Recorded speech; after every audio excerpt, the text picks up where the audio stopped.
there is no HR for HR, and I think I'm okay with that. My name is Emma. For you, those of you who don't know me, I help women in HR, brave women in HR, get the clarity, confidence, and courage that they need to get unstuck and fearlessly take control of their careers. And I've been around in HR for a while myself, so I have a little bit of experience in the profession.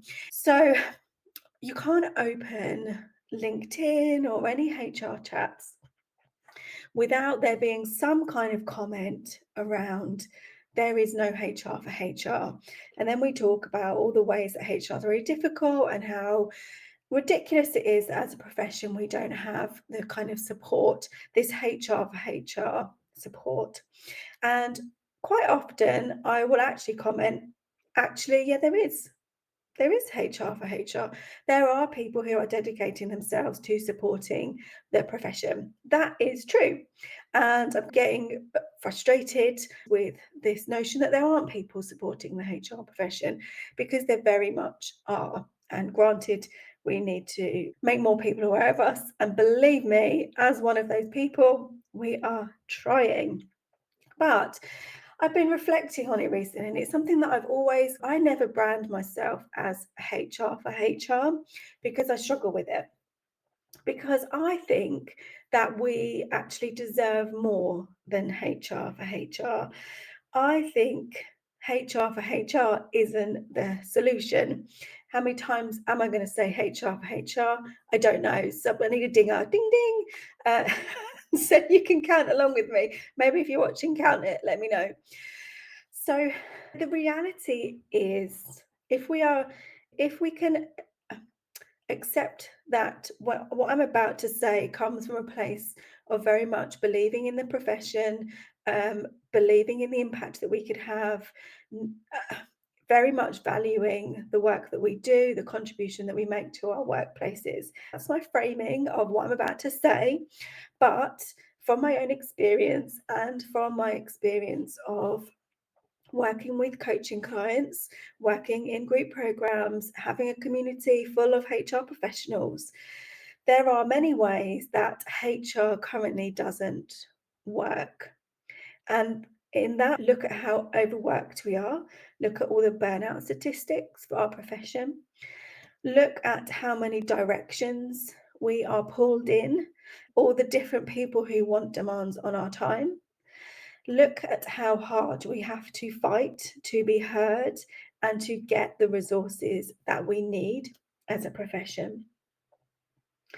And look at how we are supposed to be accountable for all the things that we're meant to be accountable for that really aren't ours to have any accountability for. There are so many ways that HR currently is getting let down and is woefully unsupported. That for me is a fact. The profession is woefully unsupported. So why would we as a profession want to pick up and replicate that when we look at the kind of support that we want as a profession? Like, why would we say, yeah, HR really is great, we should have that supporting us? Now, don't get me wrong, I truly believe that the HR profession needs a space that recognizes the challenges that we have, that recognizes all the things that we deal with, that acknowledges the very raw things that we deal with because we are interacting with humans. 100% we need a space, provision of services that recognize that, right? But why is support to maintain the status quo the thing that we are like looking for? What good is that doing us? When I've been in the profession like a really long time, like 20 years, and the challenges that we are experiencing now are similar and haven't changed throughout those 20 years. So why would we simply be looking for a support to maintain the status quo. Like that thing that we provide as HR professionals, that safe space that we provide for people to come to us, to talk to us, to offload, to share with what's going on with them, to talk about the fact that they're human, to talk about the fact that they have emotions. If we're honest with ourselves, what is that doing? How is that moving things forward? In operating in that way, have we really changed the workplace paradigm that we're operating in? This is one of the reasons I'm self-employed now, because I realized that as a HR professional, I was mopping up the messes created by other people, just mopping up the messes. And I really felt surely there was a way for my skills to be used in a different way, in a more proactive, transformational, kind of changing things kind of way. And isn't that what we want for us? I've just seen a comment that's come in here, so let's read it together. Simon, thank you for commenting. It amazes me how unsupported HR professionals in businesses are. It's ironic, yes, it is, as there is an expectation that as a function it will support the business and the workforce, yet little support for the function itself. Absolutely, right? This is very much needed. I couldn't agree with you more, and thank you for saying nice things at the end as well. That is always very nice to hear. It's nonsensical to me that as when we are asked to support people in the way that we do, and that anytime, oh my gosh, there's some emotion, quick, send HR in. The lack of recognition of the impact that might have on us as individuals is baffling. It shouldn't even, in my perspective, be a question anymore. It's boring to me that we're still talking about it, if I'm honest. Should we have a space to share and be vulnerable in the same way that we provide to other people? Absolutely, 100%. As HR professionals, we should be. Does tea and sympathy really change anything? No, because we know that, because we're the ones doing that for other people. And I don't mean to be dismissive. I know I'm using language that is incredibly triggering for HR people, because if I was to have someone say to me, oh, you're tea and sympathy, I'd be like, shut up.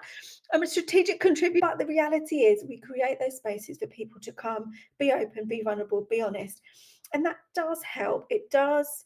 It helps in the moment. It helps that individual, and it might have a ripple effect on some of the transactional processes that then happen as a response. Does it shift the workforce paradigm? No, I don't think that it does. And that's where I think we should be aiming as a profession. I think that's why we all do this as HR professionals, because we really want to actually change things for people, change people's experiences of going to work. If all we are aiming for is, can we please get a space for us to be vulnerable as HR professionals, to maintain the status quo, then that transformation, in my just an opinion, in my perspective, is never going to happen.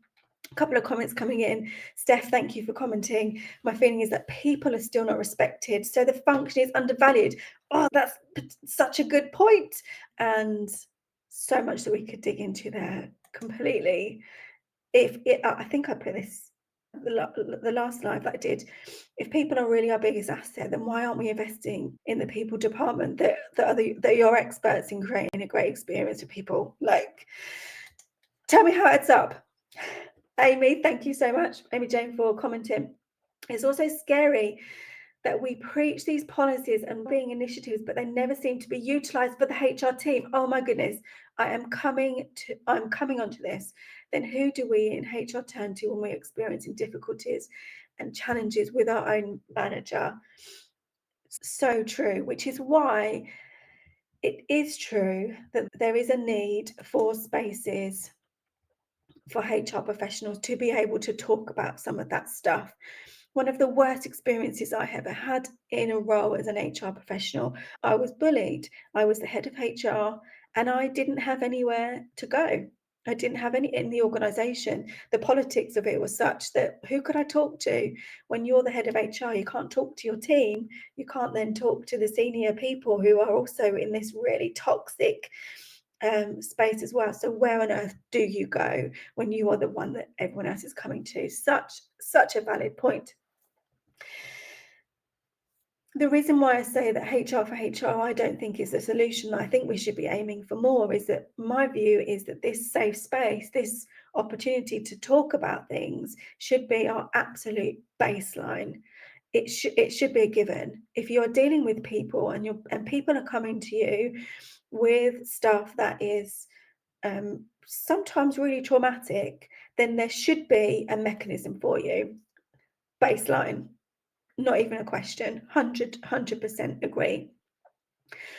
What we should actually be then really pushing for, if we have that as a given, what we should be pushing for is transformation. So how do we actually resource ourselves to change this thing? If we are the driving force behind the future of work, as everyone tells us that we are, HR is driving the future of work, then what on earth are the resources that we need to actually do that?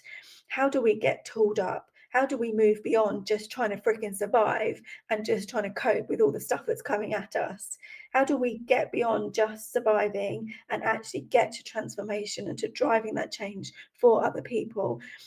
Not just for us as individuals within the profession, for the people around us right now, and also for the future generations of people coming into the workforce and into our profession. What is that support? That's what we should be aiming for. And that's why I think that we deserve that. We genuinely could be the driving force behind like whatever this future of work is, behind making it great. But not if all that we are pushing for is, can you just help support me deal with the baseline stuff? We should be pushing for what are the tools, the resources, the things that I need to really have proper impact in our workplace. Another comment, Simon. Super constructive. It's funny, peculiar, not haha. There are many of our training sessions that focus on management and leadership development. Very rarely are attended by HR people. We have to encourage development for these valuable people. Such a good point again, Simon. Yeah, oh, we can't take time out for development because too busy.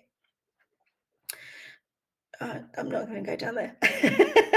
So what do we deserve? We deserve the stuff that's moving us beyond the baseline and moving us to being able to properly transform. And that is what I believe. People who are in the HR for HR space, some fantastic people, Julie Turney, Claire Roberts, myself, Kelly Swingler, Michelle Hartley, so many people who are now in this space of supporting the HR function, to which we might call HR for HR, are actually not HR for HR, because what they're doing is transformational. What those HR for HR, they're not just providing a safe space. Yes, that's absolutely part of what they do and what I do. But it is also about transformation. It is about helping individuals to work differently within a profession or within a system that is still not particularly supportive, that still doesn't really get our values. We've seen in some of the comments as well. And that requires transformation requires discomfort. Transformation requires not accepting the status quo, and also your own status quo. So your own mechanisms for interacting within the work that you do, your own status quo for how you are benchmarking your value. How are you determining your value in the work that you do? How are you prioritizing yourself and owning your own expertise within the profession? That stuff is uncomfortable, and I speak as someone who's been through it. It's really uncomfortable because you've got to question everything about yourself, and all the safe spaces in the world to just talk, to just get off our chest how difficult what we are dealing with how difficult what we are dealing with is. All those safe spaces in the world, it is powerful in so much as that it helps us realize that we're not alone. And sometimes that can be half the battle. That can be really powerful for people, just to say, oh, actually, I'm not the only one finding this difficult. And that's enough for then people to start thinking, interacting differently with the work that they do. But unless it's actually coupled with action, then it's that safe space is only going to enable us to perhaps be able to deal with the as is a little bit better, which has power, but doesn't again move us forward as a profession, which is, I believe, what we're all actually aiming for. And to Amy Jane's point, what I also see is a real reluctance of us as HR professionals to take up that support. Like we will, oh, no one's here for me.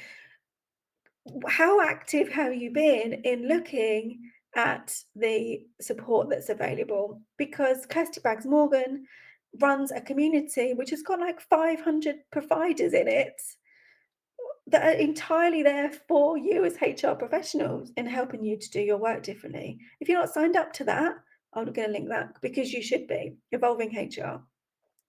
A whole app full of people who are there, like me, trying to support the profession to think differently about itself so that we can be different and so that we can have a greater impact. The support is there,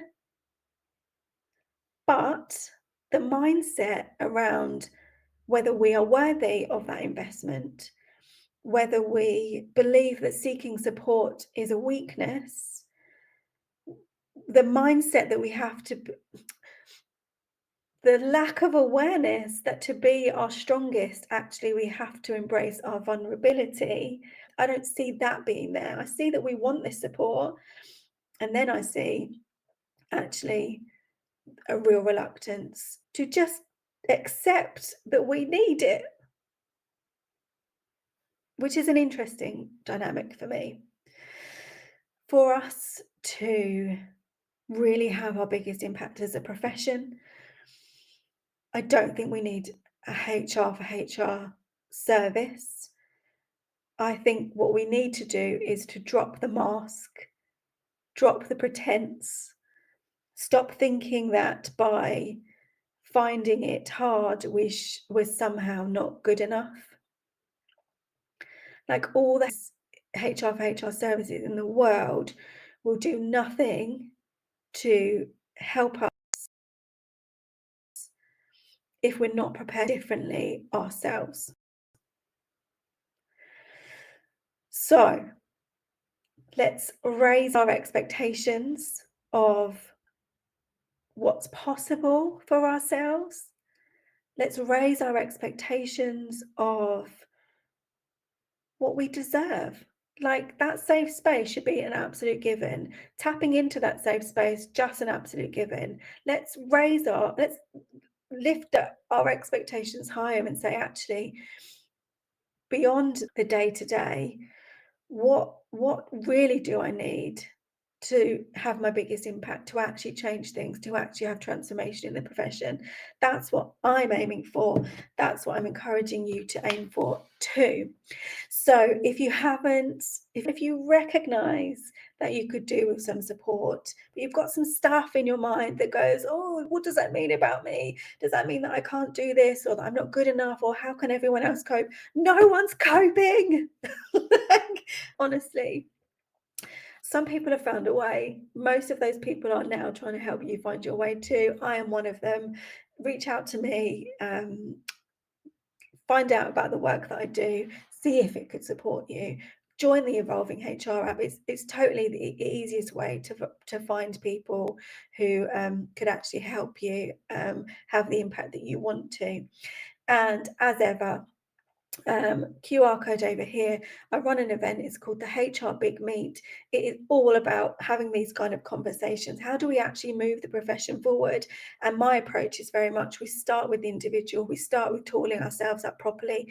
We start, yes, with talking about the things that get in the way of us having our biggest impact, but then we also give you some stuff to make sure that you can go away the very next day you go back to work and do things differently and have a bigger impact.